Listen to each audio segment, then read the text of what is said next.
क्या नहीं खाना, अपने आप को फिट रखते थे, सुंदर थे, मेंटेन रखते थे अपने आप को। उनका एक बेटा भी था, नाम था देवांश चड्डा।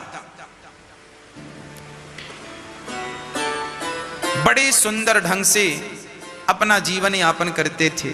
मिस्टर चड्डा की अपनी स्वयं की क्लिनिक थी, मरीज आते थे और वो उनका इलाज करते थे।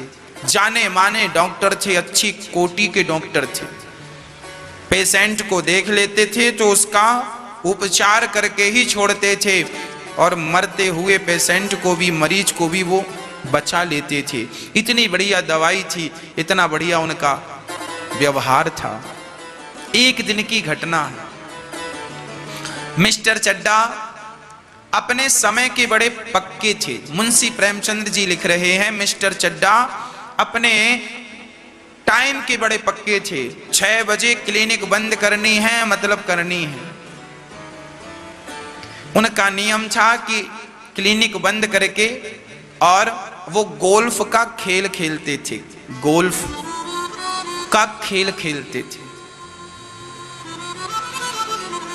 अभी मिस्टर चड्डा अपनी दुकान का शटर गिरा ही रहे थे कि एक बूढ़ा सा व्यक्ति, सिर पे पगड़ी, फटा सा कुर्ता, फटी सी धोती, नंगे पांव, उसकी गोद में 8 वर्ष का एक नन्हा सा बालक था।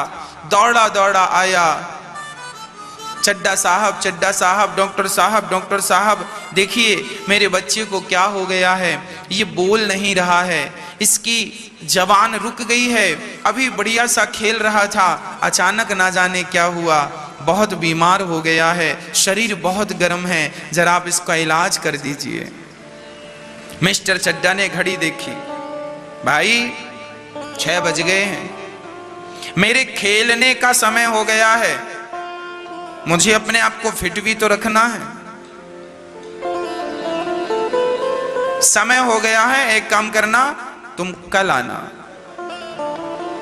वो गरीब आदमी गिड़गिड़ाने लगा, डॉक्टर साहब ऐसा मत कहिए साहब, मैं मर जाऊंगा, हम बुढ़ा बुढ़ी का इस बच्चे के सिवा कोई सहारा नहीं है, यदि रात को इसे कुछ हो गया, बहुत तेज बुखार है, शरीर बिल्कुल जल रहा है, डॉक्टर साहब रहम करो, अनाथ हो जाऊंगा, मेरा कोई सहारा नहीं है, हाथ पांव भी नहीं चलते, कोई कमा के 2 रोटी खिलाने वाला नहीं है, रहम कीजिए, इस बच्चे की रक्षा कीजिए, आप पे मुझे पूर्ण विश्वास है, आप इसकी रक्षा कर लेंगे। मिस्टर चड्डा ने कहा, समझ में नहीं आता, कह दिया ना कि कल देखूंगा, आज मेरे खेलने का वक्त है, मैं नहीं देख सकता। ये कहकर मिस्टर चड्डा अपनी गाड़ी में जाकर बैठ गए। वो बूढ़ा व्यक्ति बच्चे को लेकर गिड़गिड़ाता रहा, डॉक्टर साहब रुकिए, ये देखिए इसकी हालत देखिए, पता नहीं रात भर में क्या हो जाएगा। और वो गिड़गिड़ाता रहा, रोता रहा, पर मिस्टर चड्डा, डॉक्टर साहब अपनी गाड़ी पे बैठकर वहां से चल पड़े। वो बूढ़ा फिर भी गाड़ी की ओर एक टकटकी लगाकर देखता रहा कि शायद इनका हृदय पिघल जाए, शायद ये मेरे बच्चे की रक्षा करने आ जाए, शायद मेरे बच्चे की जान बच जाए। पर डॉक्टर साहब नहीं आए। मिस्टर चड्डा अपने घर की ओर रवाना हो गए। ये बूढ़ा व्यक्ति अपने बच्चे को लेकर वापस घर गया और उस रात उस बच्चे ने दम तोड़ दिया। सही वक्त में उसे इलाज मिल जाता तो शायद उसकी जान बच जाती, पर मिस्टर चड्डा को तो गोल्फ का खेल खेलना था, समय के बड़े पक्के थे। उन्होंने कह दिया था कल आना, पर शायद वो छोटा सा बच्चा कल देख ना पाया। उसके जीवन का, उस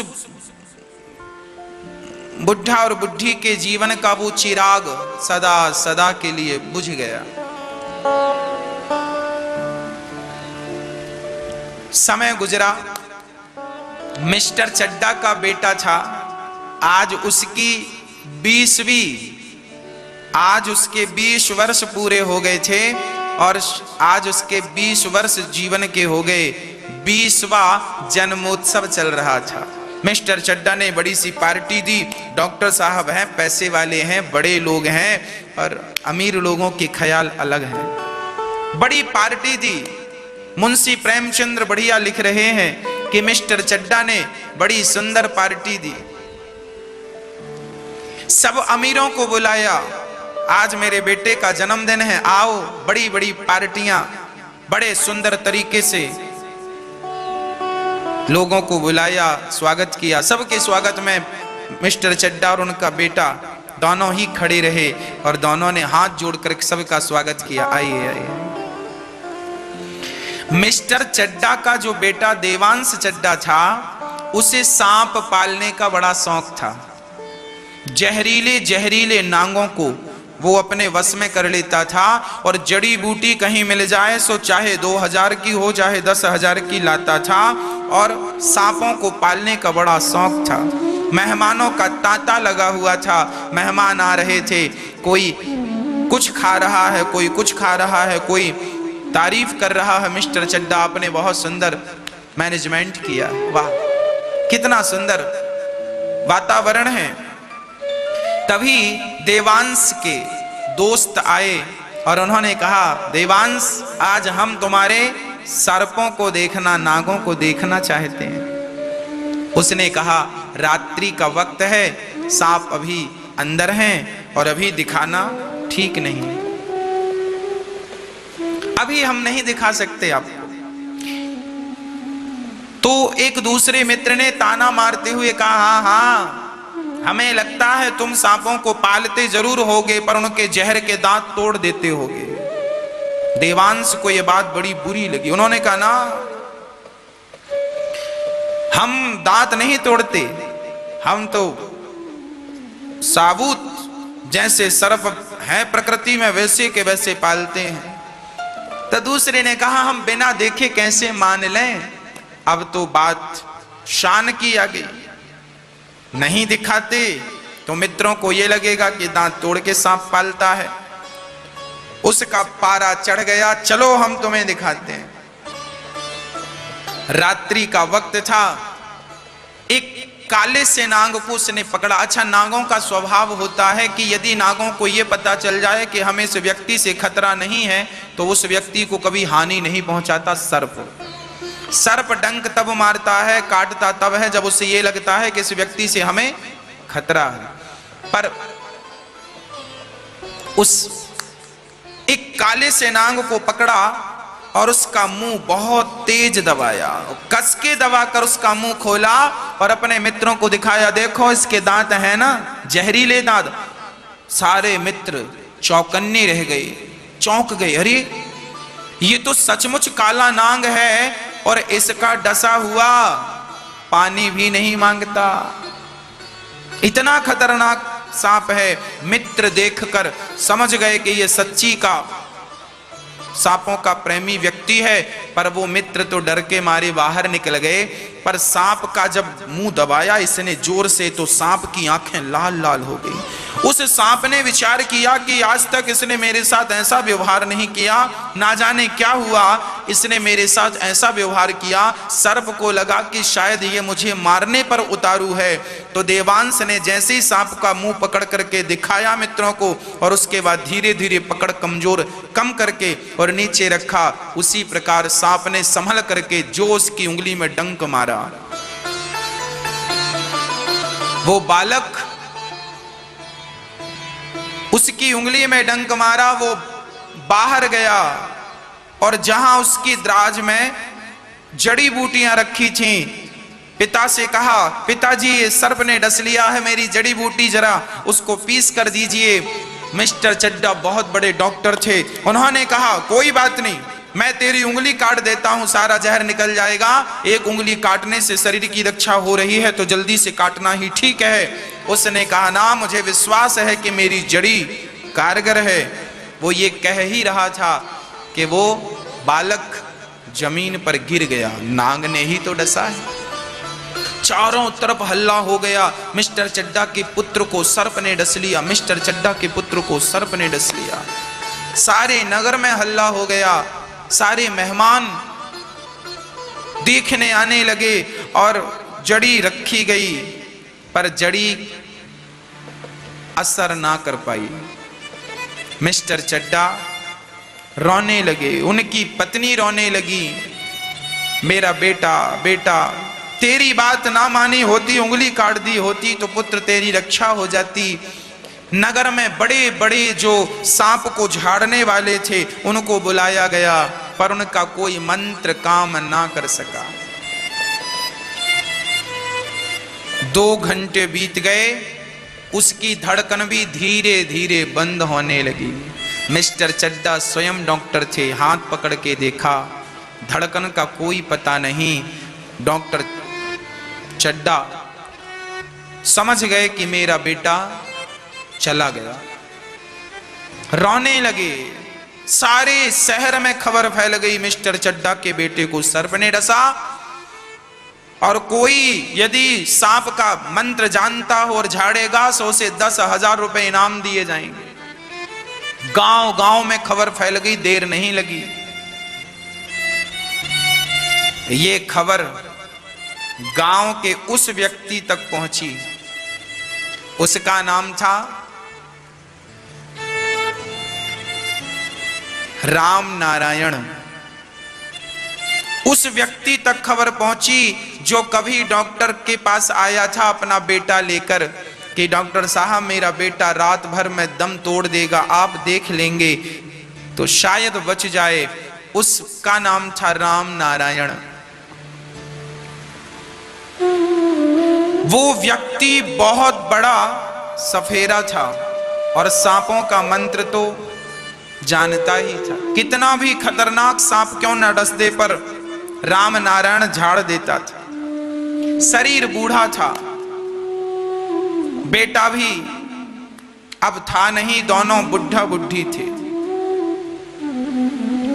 रात बीत चुकी थी, तभी किसी ने दरवाजा खटखटाया।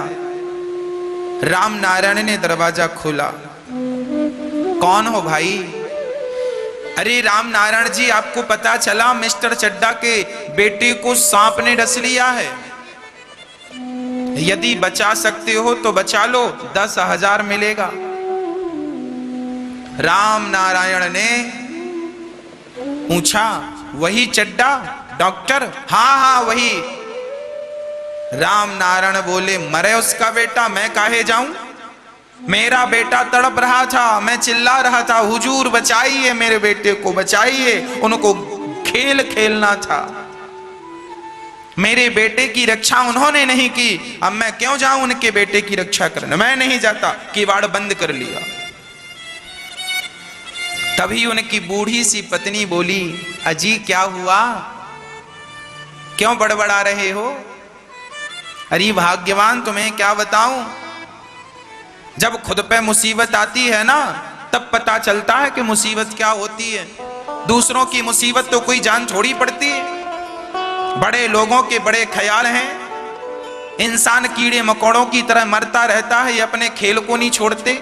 मैं नहीं जाने वाला।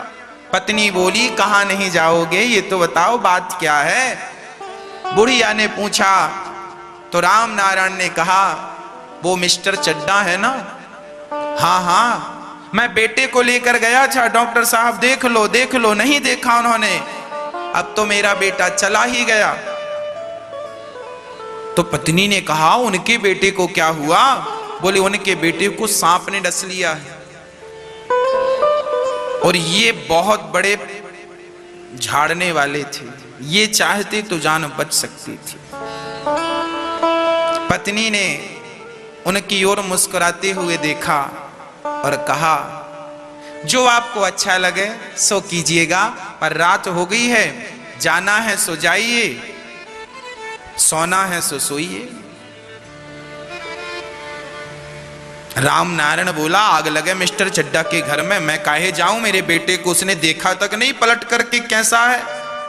मेरे अंदर भी आग जल रही है। उस मिस्टर चड्डा के कारण मेरा बेटा मर गया। सही वक्त पे दवाई दे देता तो मेरा बेटा जिंदा रहता।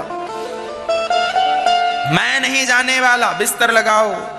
बुढ़िया ने बिस्तर लगाया, दोनों आराम करने लग गए। पर राम नारायण करवट बदलते रहे, इन्हें नींद ना आई। मुंशी प्रेमचंद्र जी लिख रहे हैं, मुंशी प्रेमचंद्र जी लिख रहे हैं, ये कभी इस करवट पे जाएं, कभी इस करवट पे जाएं। थोड़ी देर बाद उठकर बैठ गए तो बुढ़िया भी बैठ गई। बूढ़ी अम्मा, इनको लगा ये जाग रही है, सो फिर लेट गए। थोड़ी देर बाद बूढ़ी अम्मा गहरी नींद में सो गई और इनका हृदय अंदर से बार बार यही कह रहा था कि जैसा व्यवहार उसने मेरे साथ किया है, क्या मैं भी उसके साथ ऐसा ही व्यवहार करूं? ना, वो तो अमीर लोग हैं, वो क्या जाने कि गरीबों की जिंदगी क्या है। पर मेरा बेटा अब नहीं है, मुझे पता है कि बेटे के जाने का गम क्या होता है। मिस्टर चड्डा का बेटा मर जाएगा तो मिस्टर चड्डा बहुत दुखी होंगे। यदि मेरे कारण जिंदगी बच सकती है, ये वो अपने आप से बात कर रहा है। राम नारायण अपने आप से बात कर रहा है, लेटे लेटे, क्या करूं क्या करूं। उसकी आत्मा गवाह दे रही थी, जवाब दे रही थी, जा। उसने देखा डोकरी सो गई है, लाठी उठाया, दरवाजा धीरे से खोला, दरवाजा बाहर से बंद किया, चलता गया चलता गया चलता गया। मिस्टर चड्डा के घर के पास पहुंचा, बड़ी तेज गति से चला। चलते चलते 20 मिनट हो गए, रोशनी दिखने लगी, सारे मेहमान जा चुके थे। तभी वो बूढ़ा आदमी मिस्टर चड्डा के घर पहुंच गया। मिस्टर चड्डा बाहर ही खड़े थे। मिस्टर चड्डा को लगा कि शायद कोई मरीज घर में आया है। मिस्टर चड्डा ने दूर से कहा, भैया आज मैं नहीं देख पाऊंगा किसी मरीज को, और 1 महीने तक भी मैं नहीं देखूंगा, आप जाओ। उस बूढ़े राम नारायण ने कहा, मिस्टर चड्डा, मैंने सुना है आपके बेटे को सांप ने डस लिया। हाँ हाँ, पर आपका परिचय, आप कौन? मेरा सामान्य परिचय है। उसने अपना परिचय नहीं दिया कि तुमने मेरे साथ क्या किया, मैं क्या करने आया हूं। वो गया, बोले मुझे एक बार अपना बेटा दिखा दो, यदि भगवान चाहेंगे तो खड़ा हो जाएगा। गए, राम नारायण नब्ज पकड़ी। चड्डा, घबराने की जरूरत नहीं, सांप बहुत जहरीला था, पर फिर भी अभी इसके प्राण शेष हैं। पानी भरवा भरवा करके उसे ठंडे पानी से नहलाया और जो मंत्र पढ़ा, इसका जीवन का जो अनुभव था, मंत्र पढ़ा, मंत्र पढ़ पढ़ के सारा जहर उतार दिया। और मिस्टर चड्डा का बेटा देखते ही देखते उठ करके बैठ गया। अब बेटा बैठा, सारे लोग बच्चे को गले लगाने में, खुशियां मनाने में व्यस्त थे। तब तक नारायण को, राम नारायण जी को समय मिला, तुरंत भाग गए घर और दरवाजा खोलकर ज्यों की त्यों सो गए।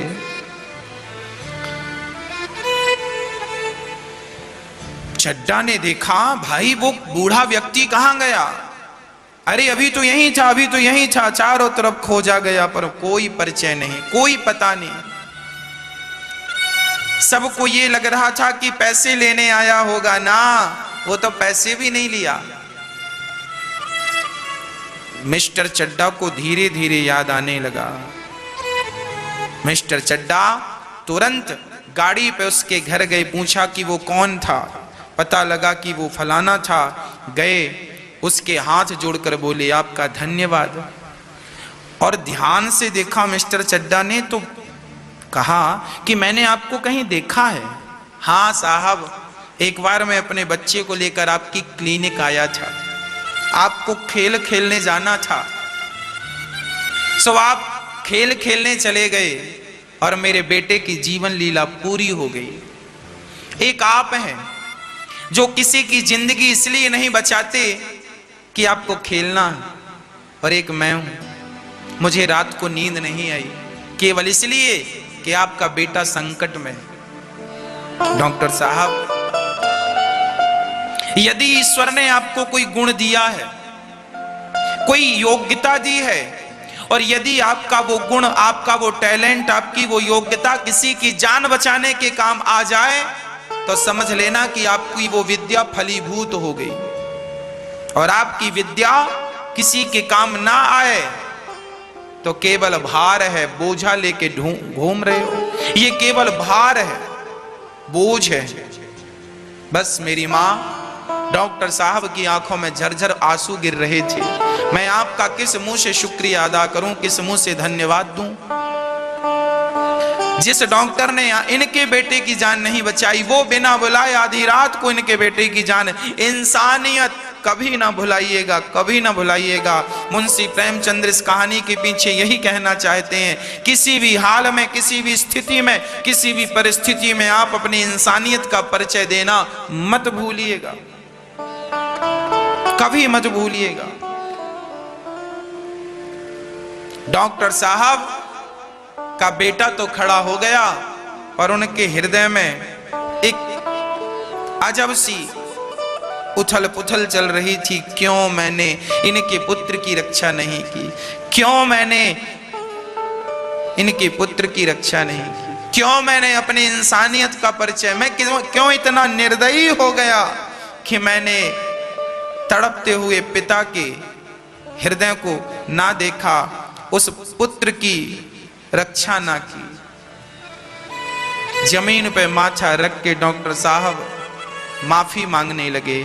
यदि आप मुझे माफ कर देंगे तो विधाता मुझे माफ कर देगा।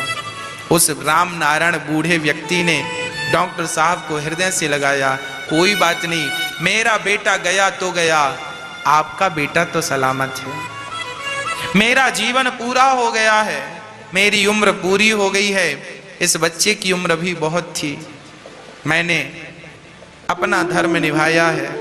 आपसे बस यही कहूंगा, आगे से मेरे जैसा कोई दूसरा बाप अपने बेटे को लेकर आए तो आप खेल का बहाना मत बनाइएगा, आप उसकी जान बचाइएगा। यही कहते कहते मुंशी प्रेमचंद्र जी इस कहानी को पूरा कर देते हैं। अर्थ, ये जिंदगी बोझा बन जाती है। हम पूरी जिंदगी अपने लिए करते हैं, पूरी जिंदगी व्यर्थ का एटीट्यूड लेकर घूमते हैं, व्यर्थ का ईगो अहंकार लेकर घूमते हैं, एटीट्यूड में जीवन जीते हैं। पता नहीं किस बात का व्यक्ति अहंकार करता है। जिस व्यक्ति को आप दो कौड़ी का समझकर उसे दुत्कार देते हैं साहब, पता नहीं वो व्यक्ति कब आपके काम आ जाए। इसलिए कभी किसी का अनादर अपमान ना कीजिएगा। आप किसी का अपमान करके क्या स्वयं का सम्मान बढ़ा सकते हैं? नहीं ना। इसलिए किसी का अपमान ना कीजिएगा।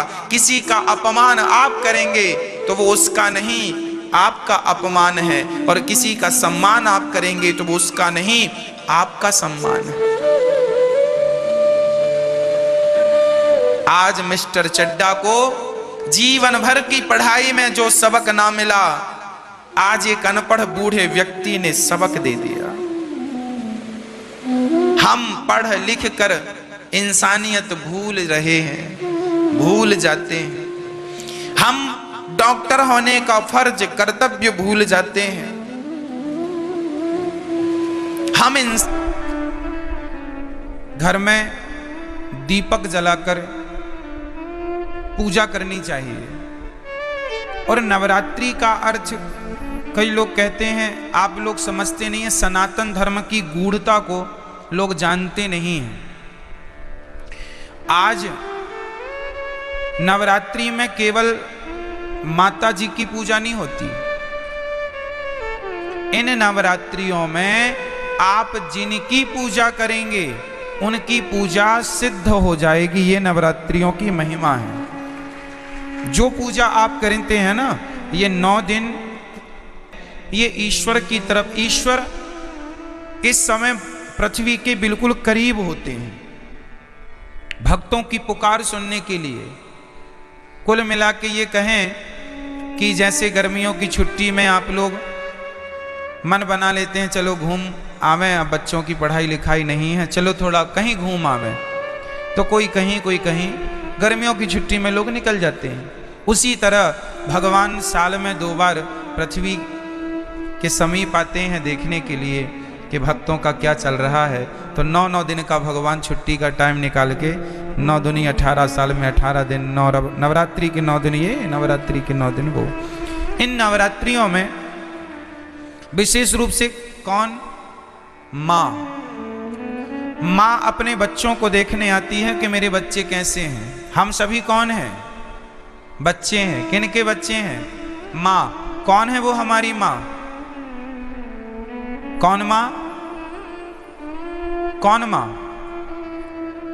कोई कहे अम्बे माँ, कोई कहे दुर्गा माँ, कोई कहे लक्ष्मी माँ, कोई कहे भद्रकाली माँ, कोई कहे काली माँ, कोई कहे चंडी माँ। तो ये बताओ देवियां कितनी होती हैं? बोलो मेरी माँ।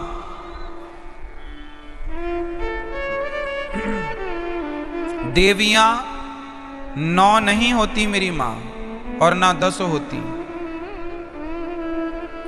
फिर तो 52 शक्ति पीठ हैं। तो 9 ये गिन लो, फिर 52 वो भी गिनो।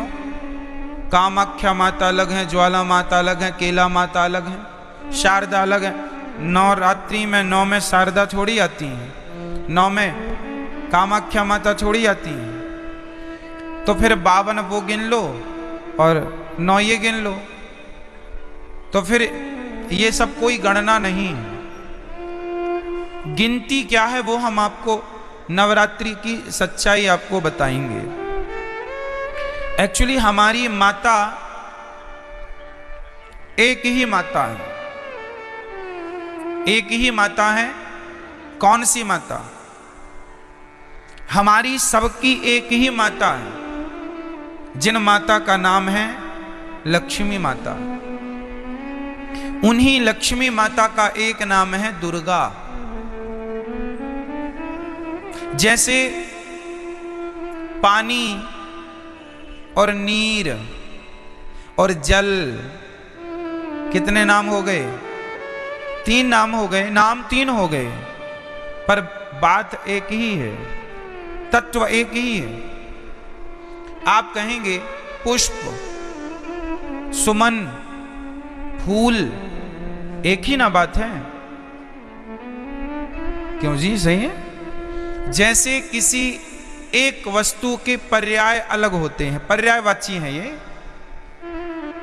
आकाश को हम गगन भी कहते हैं, आकाश भी कहते हैं, अंबर भी कहते हैं। बहुत सारे पर्यायवाची मिल जाएंगे आपको। उसी प्रकार जैसे पुष्प के अनेक पर्यायवाची हो सकते हैं और होते हैं, सूर्य के अलग पर्यायवाची होते हैं। सूर्य है, भास्कर है, आदित्य है ना। भौमाय न भौम है, सब सूर्य भगवान के नाम हैं। जैसे सूर्य भगवान के 12 नाम हैं, जैसे पुष्प के अनेक नाम हैं, उसी प्रकार से देवी एक है, माता भगवती लक्ष्मी। उन लक्ष्मी को कोई दुर्गा कहता है, कोई भद्रकाली कहता। प्रथमम शैलपुत्री चा, आज शैलपुत्री की पूजा होती। शैलपुत्री मतलब माता पार्वती। शैल मतलब पत्थर की बेटी अर्थात हिमालय की बेटी। प्रथमम शैलपुत्री चा, द्वितीयम ब्रह्मचारिणी। कल ब्रह्मचारिणी मैया की पूजा होगी। ये ब्रह्मचारिणी मैया कौन है? कल दूसरे नंबर पर जो ब्रह्मचारिणी मैया है वो मैया है वैष्णवी मैया, जो ब्रह्मचारी रूप में आज भी ब्रह्मचारी है ना माता जी, विवाह नहीं हुआ उनका। प्रथमम वैष्णव माता जी ब्रह्मचारी रूप में है। तो पहली पूजा पार्वती माँ से स्टार्ट होती है और दूसरी पूजा, तो देखो चाहे आप शैलपुत्री कहो या ब्रह्मचारिणी कहो, तत्व एक ही है। वो एक ही तत्व है, लक्ष्मी तत्व। भाई ये बताओ, आपकी बेटी को क्या कहते हैं आप? बोलो। बेटी नहीं कहते आप कहते हैं हमारे घर लक्ष्मी आई है, हाँ या ना? अच्छा, आप अपनी बेटी को लक्ष्मी कहते हैं, तो आप लोग अपनी बेटी को क्या कहते हैं? आप भी अपनी बेटी को लक्ष्मी। मतलब इस धरती में चाहे बेटी हो, अरे हमारे भारत में बहुओं को भी लक्ष्मी कहा जाता है। जब घर में बहू आती है तो हमारे यहाँ कहते लक्ष्मी के पांव पड़ते ही घर में सब मंगल हुआ है। क्यों? हमारे यहाँ बेटी को क्या कहते हैं और बहू को क्या कहते हैं? और माँ क्या होती है? बोलो, माँ क्या है? माँ भी लक्ष्मी है। सही है। कुल मिला के हम लोग अभी नवरात्रि में कन्या जिमाते हैं ना, कन्या भोजन कराते हैं, तो क्या सोच के कराते हो कि हमारे घर माता लक्ष्मी आई। दुर्गा मान लो, लक्ष्मी कहो, शारदा कहो, भद्रकाली कहो, महाकाली कहो, चंडी कहो, कुछ भी कह लो, पर्यायवाची है। तत्व एक ही है, लक्ष्मी तत्व। श्रीश्चते लक्ष्मीश्च पत्न्या बहोरात्रि पार्श्वे नक्षत्राणि। कहने का तात्पर्य यह है, वेदों में एक ही तत्व की उपासना है, श्री तत्व, मतलब लक्ष्मी तत्व। वही लक्ष्मी तत्व दुर्गा के नाम से जानी जाती हैं। मैहर में उन्हें ही शारदा कहते हैं। अनेक रूप है ना, जैसे वृंदावन में बिहारी जी हैं, उड़ीसा में जगन्नाथ जी हैं, तो क्या ये दो हो गए? वृंदावन के बिहारी जी और उड़ीसा के जगन्नाथ जी क्या ये अलग अलग हैं? भाई वही कृष्ण उड़ीसा में जगन्नाथ बन के बैठे हैं, वही श्री कृष्ण वृंदावन में बिहारी जी बन के बैठे हैं, वही द्वारिका में द्वारिकाधीश हैं, वही पंढरपुर में विठ्ठलनाथ हैं, वही श्रीनाथ हैं। एक ही तत्व, अनेक रूप रूपाय विष्णवे प्रभु विष्णवे। उसी प्रकार एक ही परम तत्व है और वह है लक्ष्मी तत्व। वही लक्ष्मी आज प्रथमम शैलपुत्री चा, आज वही लक्ष्मी क्या बन के पूजेंगी? आज वही लक्ष्मी माता पार्वती बन करके पूजेंगी, जगत जननी कहलाएंगी। आज उनके हम पार्वती स्वरूप का पूजन करेंगे। तो आप लोगों को घर में दीपक जलाकर आज माँ भगवती का ध्यान, लक्ष्मी जी का ध्यान करना चाहिए। हे माँ, हमारे घर में, ये आपका ही घर है, आप हमारे मन मंदिर में आकर बैठ जाइए। नया वर्ष है माँ, हमारी बुद्धि को निर्मल कीजिए। हम सदा आपकी सेवा करते रहें, हम सदा आपकी आराधना करते रहें और हमारे घर में ये खुशियों का दिया सदा जलता रहे, ये ज्ञान का, ये भक्ति का दीपक सदा प्रज्वलित होता रहे। आज के दिन आपको राम रक्षा स्तोत्र, नारायण कवच का पाठ करना चाहिए। जो भी पाठ करेंगे, कुछ ना आवे तो श्रीमन नारायण श्रीमन, आप आज श्रीमन नारायण का जाप करें तो वह नारायण का जाप भी सिद्ध होगा। आप यदि ओम नमः शिवाय का भी जाप करें तो आज जो भी जपेंगे वो सिद्ध होगा। आप ओम नमः शिवाय जपें या गंग गणपतये जपें या दुर्गा माता जी का मंत्र जपें या फिर आप श्रीमन नारायण जपें, जो भी आज जपेंगे, आज मतलब 9 दिन तक निरंतर, वो आपका सिद्ध। इसलिए ये 9 दिन विशेष पूजा पाठ के लिए निकाले जाते हैं। साल भर आप फुर्सत नहीं पाते, समय मिलता नहीं है, 9 दिन का समय निकाल लो और पूर्ण रूप से भगवान के होकर भगवान की शरण में रहो। ये नवरात्रि है, ठीक है।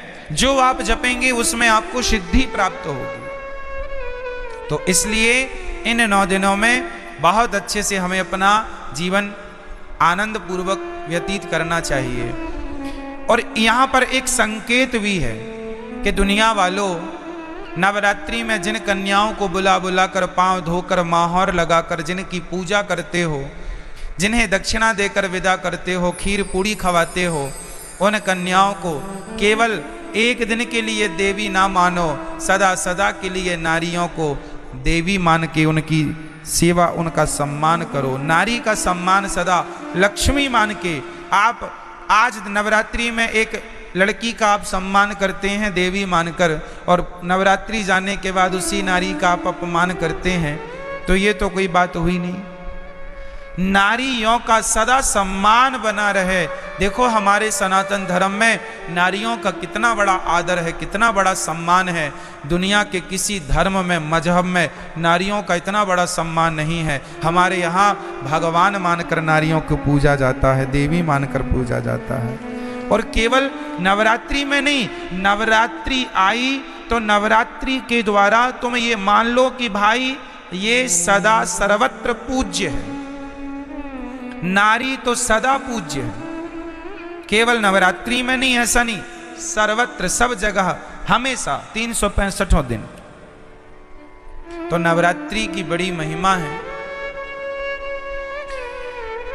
इन नवरात्रियों का पूजन भागवत जी में आता है कि भगवान श्री कृष्ण के जब जामवंत जी से युद्ध करने भगवान गए, तब उनकी अनुपस्थिति में 9 दिन का द्वारिका में एक महायज्ञ हुआ था देवी जी को प्रसन्न करने के लिए। तो नवरात्रि तो भगवान श्री कृष्ण भी मनाते थे, नवरात्रि तो भगवान श्री राम भी मनाते थे। तो आप सभी को नवरात्रि की लाखों लाख शुभकामनाएं, बधाई, आपका जीवन मंगलमय हो। आज के दिन आप लोग अपने घर में कम से कम एक कन्या को बुलाइए शाम को, और एक कन्या का भोजन कराइए। आज शाम को ही बुला लेना, क्योंकि अब तो 3 बज गए हैं। अब कल से सुबह बुला के कल 2 कन्याओं को खिलाना। पहले दिन एक कन्या को भोजन कराना चाहिए, एक से ज्यादा भी हो जाए चलेगा, कम से कम एक। पहले दिन हमेशा एक कन्या, दूसरे दिन 2 कन्या, तीसरे दिन 3 कन्या, चौथे दिन 4, 5वें दिन 5, छठे दिन 6, 7वें दिन 7, 8वें दिन 8 और 9वें दिन 9 कन्याओं का भोजन करें। आप नवरात्रि में कुछ लोग व्रत रखते हैं, अच्छा है। जो नहीं रखे हैं वो नवरात्रि के अंत में अर्थात नवमी का व्रत, 3 व्रत तो हमें करने ही चाहिए। नवरात्रि का लोग करते हैं, अच्छा है।